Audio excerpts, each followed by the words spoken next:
Smart card নেওয়ার সময় ভোটারদের নতুন করে কোনো ছবি তুলতে হবে না বা নতুন কোনো তথ্যও দিতে হবে না।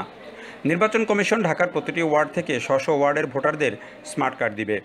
সিটি কর্পোরেশন ছাড়া দেশের অন্যান্য এলাকায় পৌরসভা কার্যালয় ও ইউনিয়ন পরিষদ থেকে ভোটারদের মধ্যে কার্ড বিতরণ করা হবে।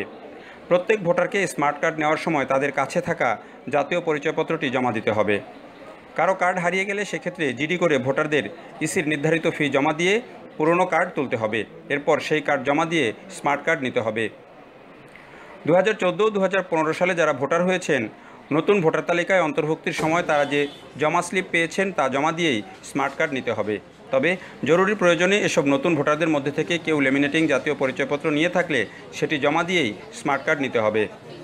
এর আগে তথ্য ভাণ্ডারে নাগরিকদের হাতের বৃদ্ধাঙ্গুল ও তর্জনীর ছাপ নেওয়া হয়েছে। 2008 সালে নেওয়া এই ছাপ সংগ্রহে অনেক ত্রুটি ছিল।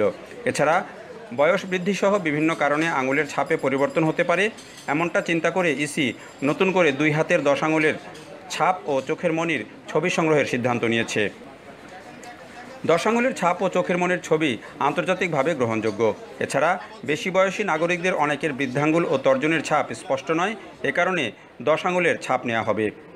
প্রসঙ্গত, জাতীয় পরিচয় নিবন্ধন আইন 2010-এ বলা হয়েছে, জাতীয় পরিচয়ের জন্য একজন নাগরিকের বায়োমেট্রিক ফিচার যথা আঙুলের ছাপ, হাতের ছাপ, তালুর ছাপ, চোখের মণি বা আইরিশের ছাপ, মুখাবয়ব, ডিএনএ, স্বাক্ষর ও কণ্ঠস্বর সংগ্রহ এবং সংরক্ষণ করতে হবে।